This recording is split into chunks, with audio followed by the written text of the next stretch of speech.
Dan itikaf itu pahalanya kata Nabi fadzalikumur ribat, seperti orang yang berjihad dengan adegan ribat. Ribat itu kalau di zaman Nabi mengepung benteng musuh dengan waktu yang lama, hari, minggu, bahkan kadang-kadang sampai 1 bulan. Kalau sekarang di Palestina, pasukan perjuangan pembebasan Palestina yang dikenal dengan nama Hamas, mereka ribat di terowongan-terowongan menunggu tentara Israel lewat, itu bisa berbulan-bulan sampai 1 tahun. Itu namanya ribat. Jadi berdiam diri sambil ngepung benteng musuh. Nah, itu salah satu adegan paling membosankan dalam jihad.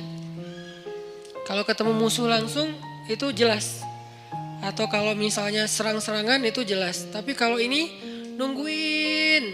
Ngapain kok ditungguin? Kenapa dikepung? Karena salah satu strategi jihad di zaman itu adalah mengepung benteng supaya orang-orang di dalam benteng itu menyerah karena kehabisan stok makanan. Akhirnya mereka nyerah. Dan ini cara paling sedikit kerugian nyawa itu paling sedikit lewat ribat, karena hampir tidak terjadi peperangan. Termasuk Nabi ketika terjadi perang Khandak atau perang Ahzab, itu kan menggali parit ya di sekeliling kota Madinah. Nah, musuh datang ngepung sehingga kaum muslimin gak bisa keluar untuk mendapatkan logistik. Nah, dalam masa pengepungan itu Allah Subhanahu wa taala mendatangkan angin yang kencang dan dingin sehingga akhirnya pasukan Abu Sufyan atau pasukan orang kafir itu harus meninggalkan pos mereka dan terbukalah jalur akses logistik untuk kaum muslimin. Itu disebut dengan ribat. Dan orang yang melakukan ribat ini terkenal dengan sabarnya. Orang yang melakukan ribat terkenal ahli ibadahnya. Karena kalau mereka dalam kondisi ribat nganggur, apalagi main game, terus habis baterai, gak bawa power bank, kan susah ya. Nah, sehingga orang yang ribat itu dia gak entertain. Entertain mereka itu ketika ribat apa? Tilawah.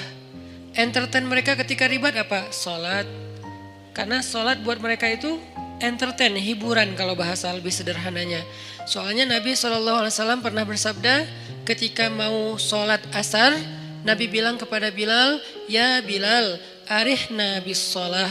Wahai Bilal, istirahatkan kami dengan sholat. Jadi buat mereka sholat itu istirahat. Nah, ini namanya ribat. Yang mampu melakukan amal ini hanya orang-orang istimewa saja, yang kekuatan sabarnya luar biasa. Dan ayat ribat itu ada di akhir surat Ali Imran. Ya ayyuhalladzina amanu sabiru wasabiru warabitu. Rabitu ribat. Ya ayyuhalladzina amanu sabiru wasabiru warabitu. Dia level ketiga. Wahai orang yang beriman, bersabarlah. Kita aja masih di level ini nih, belajar sabar. Wasabiru, kuatkan kesabaran. Maksudnya apa? Ini untuk level kedua yang ujiannya gak habis-habis. Kalau bersabar itu ujian pertama. Misalnya ujian sebutlah sakit. Itu isbiru. Udah sakit gak punya duit. Wasabiru. Udah sakit gak punya duit, gak ada yang perhatiin. Nah, ini nih wasabiru nih. Jadi bukan hanya isbiru. Jadi kalau ada teman kita sakit, isbir, sabar ya gitu. Tapi kalau gue bukan cuma sakit fisik, tapi nah, kalau udah masuk ke dalam lebih ini lagi tuh, berarti udah wasabiru. Berkali-kali terus saja diuji dengan ujian yang bertubi-tubi. Udah sakit, tadi ditinggalin orang yang dia udah sempat kegeeran, atau diharkosin, ya harapan kosong gitu kan, atau di teman-temannya pada cuek sama dia, nggak ada yang peduli, keluarganya jauh, nggak punya uang, dan segala macam bentuk ujian. Kalau udah terkumpul atau beruntun datang ke dalam kehidupan seseorang, maka kalimatnya wasabiru, kuatkanlah kesabaran. Ini level kedua. Di atas level yang kayak gini, yang ujiannya bertubi-tubi, ternyata ada level warabitu, ribat, berarti ribat itu lebih daripada sabar dan kuatkanlah kesabaran. Kayak Nabi Ayub itu sabar atau kuatkan kesabaran? Kenapa? Karena ujian beliau bukan cuma sakit. Pertama sakit. Kedua, anaknya satu persatu meninggal. Setiap tahun meninggal satu, setiap tahun meninggal satu, sampai habis semua anak beliau. Ketiga, hartanya habis. Sampai beliau tinggal di gubuk kecil, di tempat yang sangat kayak terpencil gitu, kayak terusir gitu. Dan gak punya siapa-siapa. Yang keempat, keluarga besar beliau meninggalkan beliau kecuali istrinya. Sampai pernah saudaranya datang pengen menjenguk Nabi Ayub. Tapi mereka cuman dari luar, gak masuk ke dalam rumah. Kenapa? Mereka ngomong dan kedengaran sama Nabi Ayub. Mereka ngomong, jangan masuk, kenapa? Ntar ketularan. Itu kan menyinggung ya. Kadang-kadang kayak kita kena cacar ya. Kita tahu cacar itu nular. Tapi kita gak rela ada orang ngomong kayak gitu depan kita kan. Jangan ke rumah dia lagi cacar, ntar kamu ketularan. Kan tersinggung kan? Walaupun itu gak ada yang salah. Dia gak ngegibah, dia gak ngegibah sih. Salah, emang gibah sih itu mah. Karena definisi gibah sesuatu yang engkau bicarakan benar, tapi orang yang mendengarnya gak nyaman, itu gibah. Kebenaran yang kita bicarakan, tapi orang yang mendengar itu objeknya gak nyaman, sedih minimal kalau gak sakit hati itu gibah. Ya berarti gibah. Nah ini kan kita gak mau. Nah itu namanya wasabiru. Nabi Ayub dengan level yang udah luar biasa dahsyatnya ujian beliau disebut dengan kata-kata wasabiru. Tapi ribat di atasnya lagi. Isbiru wasabiru warabitu. Sehingga orang yang itikaf di masjid walaupun cuman dari maghrib ke isya, karena itu waktu itikaf paling pendek, intizarus sholah ba'da sholah, menunggu sholat setelah sholat itu yang paling gampang kan? Nunggu isya setelah maghrib. Yang paling capek nunggu subuh setelah isya. Ini Ramadan lah, Ramadan setahun sekali oke.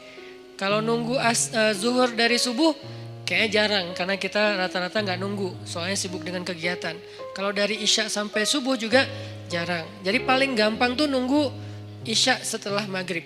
Itu udah i'tikaf. Nah siapa yang melakukan itu, kayak sekarang kita nih, sambil santai, sambil dengar ceramah, dari maghrib sampai isya, pahalanya ribat. Bukan pahala sabar, bukan pahala sabir. Bukan isbir, bukan sabiru. Bukan, tapi rabitu, ribat. Fadzalikumur ribat. Itu disebut dengan ribat kata Nabi. Arti itu disebut dengan ribat, pahalanya kayak orang yang berjihad fi sabilillah. Maka absyiru, berbahagialah ketika kita ada di rumah Allah. Gak ada tempat lain yang dapat pahala kayak gitu. Walaupun yang lain boleh. Saya paling gak suka ngebandingin dalam bahasa judgment.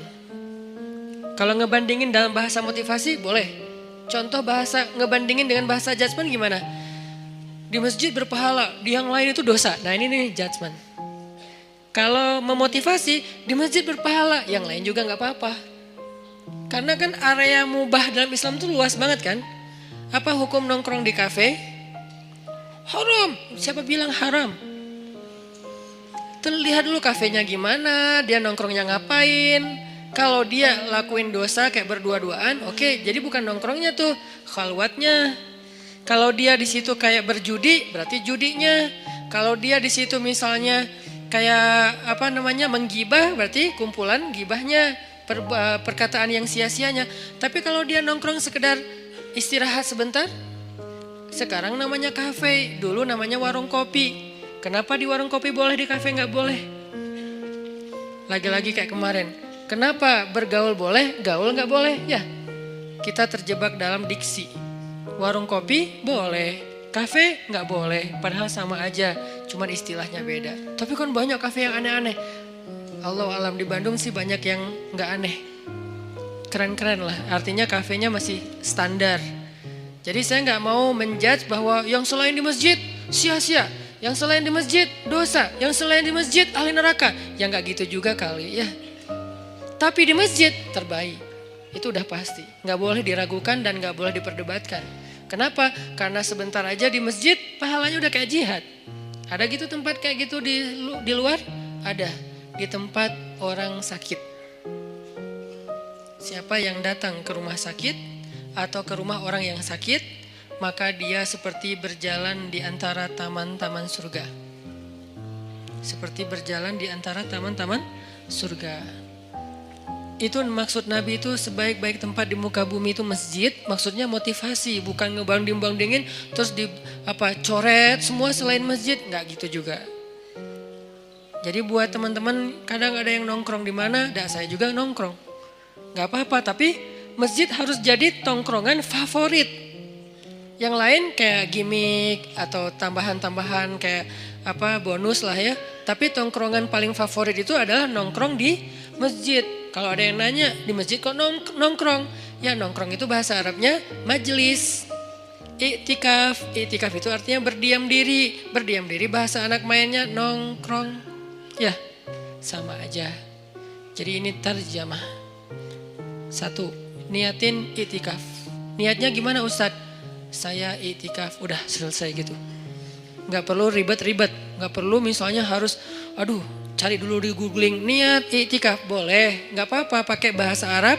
Tapi kalau gak ngerti bahasa Arab, an-niyah fil qalb, niat itu di dalam hati, ya gak masalah juga. Niatin aja, ya Allah saya lagi i'tikaf di rumah engkau, izinkan ya saya jadi tamu. Diam sebagai tamu. Tamu mah jangan terlalu macoh ya, loncat sana loncat sini, guling-guling. Nah ini mah kalau di rumah kita ada yang kayak gitu gimana? Anak kecil aja, dede, takut pecah inilah apa segala macam. Nah apalagi rumah Allah. Bertamu tenang, saking tenangnya sakinah. Bangun-bangun udah azan isya gitu kan ya. Jadi niatin i'tikaf. Yang kedua, niatin benar-benar dari rumah tadi tuh. Pas teman-teman berangkat ke sini, niatin ngapain? Mau tolabul ilmi, mencari ilmu. Mencari ilmu pahalanya gimana? Dari rumah ke sini dihitung sama malaikat. Berapa jaraknya? Nanti dikali sekian. Minimal kali 10, minimal. Gak ada yang kurang dari 10 dalam amal soleh dalam Islam tuh. Al-hasanatu bi asyri amthaliha kata ulama. Kebaikan itu 10 kali lipat dan itu diambil dari hadis. Minimal 10, maksimal bi ghairi hisab, enggak ada batas, itu maksimal. Sehingga kalau kita niatin datang ke sini pengen cari ilmu, selain tadi i'tikaf nongkrong di rumah Allah, karena rumah terbaik itu rumah Allah, saya senang aja demen banget nongkrong di rumah Allah, nyaman gitu, dapat rahmat dari Allah. Nah itu udah keren. Satu lagi cari ilmu. Sehingga jarak dari rumah ke tempat kita ini, ke masjid, nanti dikali sekian oleh malaikat, mudah-mudahan dikalinya ribuan.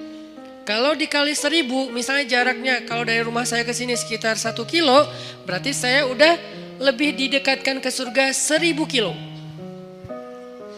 Jadi saya motong jalan ke surga 1000 kilo. Dari mana hitungannya Ustaz? Dari hisab, dari padang mahsyar. Orang lain jalan 1000 kilo, itu berapa lama jalan kaki 1000 kilo teh? 1000 kilo dari sini mana? Sini Surabaya itu 700 kilo. Sini Surabaya balik ke Semarang, nggak ada kerjaan. Dari sini ke Surabaya saya karena nggak tahu kalau Bali berapa ya. Dari sini ke Surabaya balik lagi ke Semarang, kurang lebih lah ya 1000 kilo. Itu kira-kira kalau jalan kaki berapa lama? 2 minggu? Gimana tuh kalau jalan kaki? Capek. 2 minggu ya? Berarti sekali kita mencari ilmu, Allah menghemat jarak kita ke surga dari padang mahsyar itu 2 minggu minimal. 2 minggu. Sehingga kalau misalnya kita dawam seminggu sekali kita cari ilmu dikali sekian ribu, berarti insya Allah sudah lebih cepat masuk surga 1 tahun, 2 tahun, 3 tahun, 100 tahun. Itu kalau dikali 1000. Sedangkan Allah Maha Rahman, wa rahmati wasi'at. Rahmat Allah itu luas sehingga bisa aja bi ghairi hisab, dikalinya bisa lebih dari 1000. Ini thalabul ilmi. Dan orang yang mencari ilmu itu dinaungi oleh malaikat. Tapi kalau lagi naik motor mencari ilmu jangan lihat ke langit. Malaikat mana ya? Gak usah. Karena pasti ada malaikat lagi naungin kita. Naungin itu gimana? Menaungi dengan rahmat, dengan doa. Ya Allah, beri dia kasih sayangmu, ampuni dosa dia. Beri dia kasih sayangmu, ampuni dosa dia. Yang merasa banyak dosa, cari ilmu. Yang merasa banyak dosa, duduk dalam rumah Allah. Itu didoain terus-terusan oleh malaikat. Itu aja udah keren. Belum lagi yang lain-lain. Ada doa-doa yang niat-niat yang khusus. Ya terserah, yang penting hasanah, kebaikan. Maka mudah-mudahan malam ini kita duduk di sini doang, udah kemenangan. Kata Allah, ulaika ala hudam mir rabbihim wa ulaika humul muflihun. Ketika kita ala hudan, berada di dalam jalannya Allah yang baik, yang benar, yaitu di masjid, cari ilmu, berarti muflihun, orang yang beruntung. Qad aflahal mu'minun. Dan seperti inilah harusnya kita menghabiskan usia kita, terutama anak muda. Sehingga malam ini kita membahas tentang mager. Ini termasuk mager yang berpahala. Magernya di masjid. Gimana magernya? Gak gerak, santai. Ada tempat bersandar, bersandar. Tapi jangan rebutan tiang. Sedapatnya aja. Yang gak dapat pun gak masalah. Jangan berkecil hati. Gak dapat tiang, jangan berkecil hati. Bisa di depan. Nanti hitungannya gimana Ustadz? Mana yang lebih utama ketika kita hadir dalam kajian ilmu? Duduk dekat tiang atau duduk dekat Ustadz? Tergantung. Kalau capek banget cari tiang. Kita harus berlapang dada dengan semua kondisi orang ya. Gak boleh kita menjudge. Jangan-jangan yang cari tiang tuh kayaknya gak ada niat banget nyari ilmu. Belum tentu. Kita mungkin kalau secapek dia bahkan datang juga enggak. Dia masih mending udah datang walaupun bersandar di tiang. Yang penting jangan sampai pagi, udah sampai beres taklim pulang. Ini artinya teman-teman bahwa ini termasuk diantara cara menghabiskan waktu yang paling berkah tuh. Duduk di masjid, dengerin ilmu, salah satunya, bukan satu-satunya, karena kebaikan tuh banyak banget.